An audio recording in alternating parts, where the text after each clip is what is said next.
جس طرح کپاس کے پودے کا قدرتی رنگ سبز کے علاوہ سرخ اور پیلا ہوتا ہے، اسی طرح کپاس کا ریشہ سفید کے علاوہ کئی اور قدرتی رنگوں کا بھی ہوتا ہے۔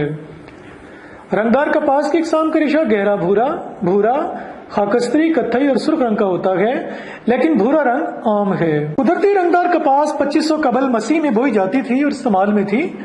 ان میں سے کچھ رنگ اب بھی موجود ہیں، جبکہ بقیہ رنگ ناپید ہو چکے ہیں۔ برصغیر پاک و ہند میں عرصے دراز سے بھورے رنگ کی دیسی اور امریکن کپاس گھریلو استعمال کے لیے بوئی جاتی رہی ہیں۔ قدرتی رنگ کی کپاس عام کپاس ہے سوائے خاص جین کے جو ریشے کے رنگ کا تعین کرتی ہے۔ رنگدار کپاس اپنے انوکھے پن اور کامیابی کی وجہ سے مہنگے داموں فروخت ہوتی ہے۔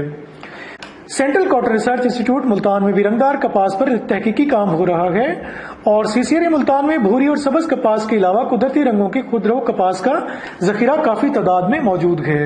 اس وقت ضرورت اس امر کی ہے کہ قدرتی رنگدار کپاس کے لیے ایسی منڈیاں تلاش کی جائیں جہاں اسے مہنگے داموں فروخت کیا جا سکے۔